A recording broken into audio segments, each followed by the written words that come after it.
Olá, pessoas! Tudo bem com vocês? Nós vamos dar início ao nosso 5º episódio do Psicologia do Dia a Dia, sempre buscando trazer temas de interesse das pessoas, ligados ao cotidiano. Então eu peço que vocês curtam o vídeo, ativem o sininho para receber sempre as notificações, porque a nossa ideia é ir trazendo temas de interesse abordados pela psicologia. Hoje eu resolvi falar sobre atendimento psicológico ou psicoterapia, porque felizmente o atendimento psicológico tem se tornado muito mais acessível para as pessoas. Então o SUS oferece atendimento psicológico e os convênios oferecem também por determinação da Agência Nacional de Saúde Suplementar. Então as pessoas têm tido mais contato com o atendimento psicológico. Mas afinal, o que é o atendimento psicológico, né?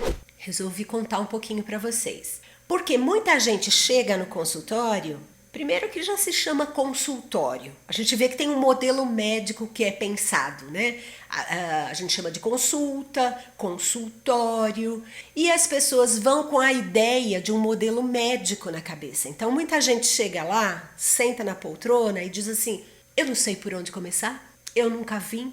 Que legal, a pessoa veio, buscou, procurou, e aí a pessoa às vezes espera que a gente tenha uma espécie de questionário, que é chamado de anamnese, que é o que o médico usa para fazer a investigação a partir da queixa do paciente. Na verdade, para o psicólogo, o atendimento psicológico, na maior parte das vezes, e na abordagem que eu utilizo, tá? Que é a psicanálise, a gente não tem isso. A gente tem um espaço de fala livre. O que é muito legal, porque é muito raro onde você encontra um espaço onde você vai falar o que você quiser. Aquilo que passa na sua cabeça sem a preocupação de ser julgado ou censurado.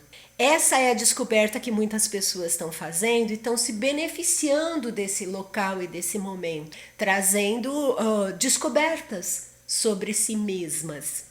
É muito interessante, porque dentro da sala de psicoterapia, no atendimento, a gente tem ali duas pessoas, né? É o psicólogo e a pessoa que está sendo atendida, que eu também acho complicado a gente chamar de paciente, né? Só é válido porque a gente sabe que o paciente tem que ter paciência para esperar que o psicólogo acompanhe e compreenda. Que eu estou dizendo que é um processo de duas pessoas, mas a diferença é que o foco está em uma pessoa, que é a pessoa que está sendo atendida. É só a vida dela que importa, que está em foco ali. É por isso, gente, que o atendimento psicológico é diferente de uma conversa com amigos. A conversa com amigos tem duas pessoas existindo, interagindo, o foco vai mudando conforme quem está falando. No atendimento psicológico, o foco é completamente em uma pessoa. Não que conversar com amigos não seja ótimo, é ótimo, mas não é terapia, é terapêutico, tá? Então veja a diferença. Tem gente que fala assim, olha, eu gosto de fazer artesanato, para mim é terapia. Eu gosto de cantar, para mim é terapia isso. Então, não é terapia, é terapêutico, porque é uma coisa que a pessoa percebe que faz muito bem para ela, então ela lança a mão dessa expressão, né? Terapia.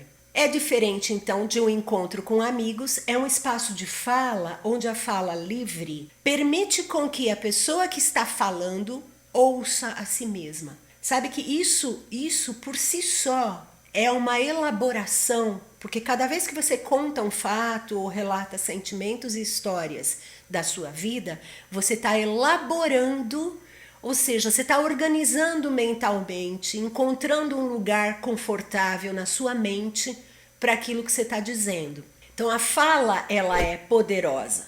Aí você pode perguntar, então, para que fazer a psicoterapia? Posso falar em frente ao espelho, por exemplo. E o interessante é que não funciona. Tem que haver a figura do psicoterapeuta, que é em quem a gente deposita, né, uma expectativa de uma escuta diferente. É uma escuta diferente. É por isso que o psicoterapeuta, agora falando um pouco do lado do psicoterapeuta, ele tem que fazer uma coisa que a gente chama de escuta ativa. que é uma escuta atenta e acolhedora. E ele também tem que ter a capacidade de não fazer julgamento e uma capacidade muito boa de separar quem é ele e quem é a outra pessoa, para evitar de fazer uma coisa que a psicanálise chama de projeção. Projeção é aquele mecanismo em que eu acho que a outra pessoa é parecida comigo e eu até adivinho como ela é por um processo de identificação. Então a identificação anda de mão dada com a projeção. Eu gosto da pessoa, acho ela simpática, acho ela legal e começo a achar que já sei como ela é. Então esse é o processo de identificação e projeção. Eu vou adivinhando. Então o psicólogo, o psicoterapeuta, ele tem que ter esse cuidado técnico de fazer esse distanciamento entre quem é a outra pessoa e quem é ele. Isso é difícil e é por isso que o próprio Freud dizia que tem que haver sempre o cuidado de estudar teoria e de ter um próprio atendimento. Então, bons psicólogos fazem a própria psicoterapia com outros bons psicólogos e assim por diante, para evitar de cometer essas falhas de confusão e de mistura entre uma pessoa e outra. O que as pessoas alegam, né, depois de tempo de psicoterapia, como elas reconhecem os ganhos? Elas reconhecem que é uma espécie de ferramenta de desenvolvimento, então que permite um desenvolvimento maior e uma busca de mudança. Porque mudança é uma coisa muito complicada, mas é assim, sempre interessante pensar o que a pessoa gostaria de mudar nela, o que ela gostaria de melhorar nela, para ela ter uma vida melhor, mais cheia de significado, mais cheia de qualidade, menos prejudicada pelas coisas que ela mesma faz, que muitas vezes passam pela questão da autossabotagem. As pessoas se sabotam. Quando tá tudo bem, vamos dar um jeito de dar uma estragada, né? Então, cuidar das coisas boas é parte do processo, do resultado da psicoterapia. Quando as pessoas procuram atendimento psicológico? Na maior parte das vezes, elas procuram em momentos de crise. E durante a vida, a gente tem vários momentos de crise.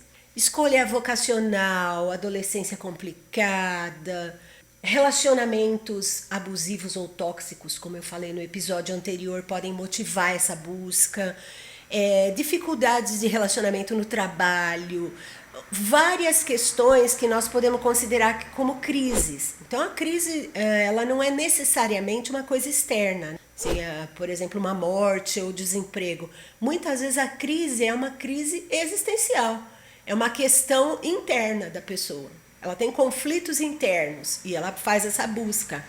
Mas eu também tive a oportunidade de atender pessoas que simplesmente buscavam se conhecer melhor, se desenvolver, porque perceberam, por exemplo, que o cônjuge estava vivendo uma experiência de desenvolvimento a partir da psicoterapia. Então a pessoa falou assim, eu também preciso crescer e me desenvolver para poder acompanhar essa pessoa.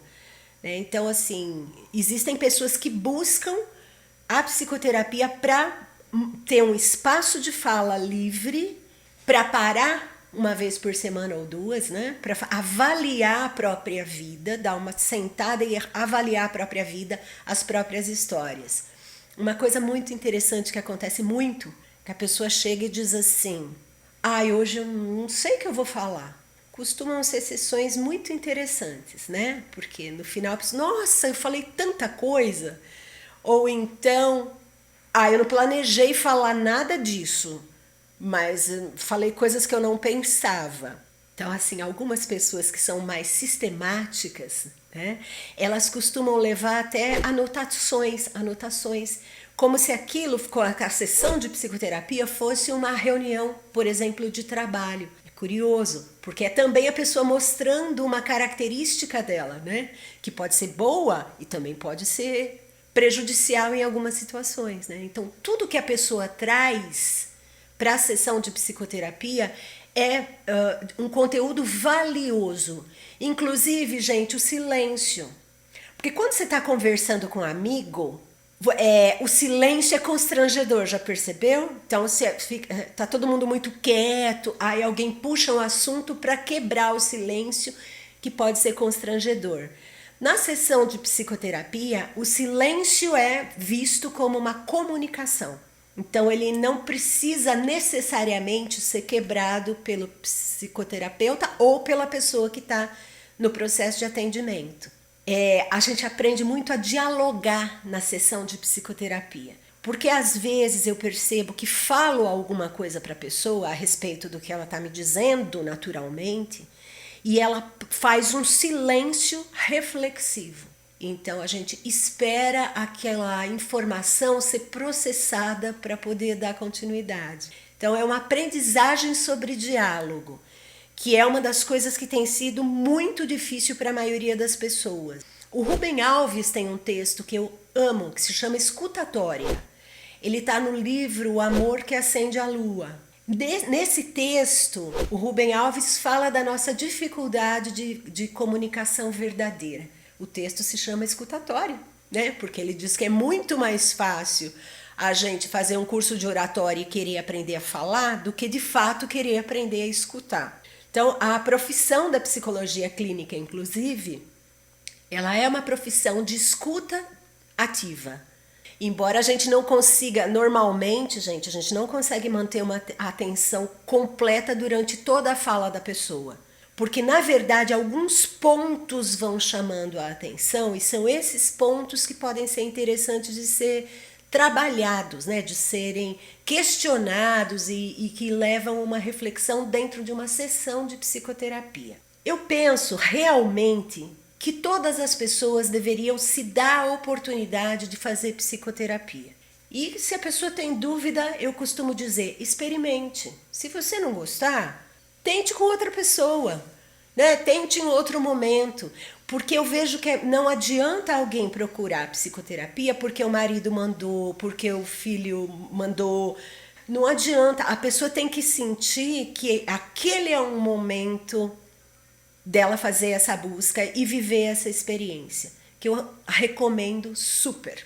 Espero que vocês tenham gostado da nossa conversa hoje. Se inscrevam no canal, ativem o sininho e curtam o nosso vídeo. A gente se encontra em breve. Obrigada!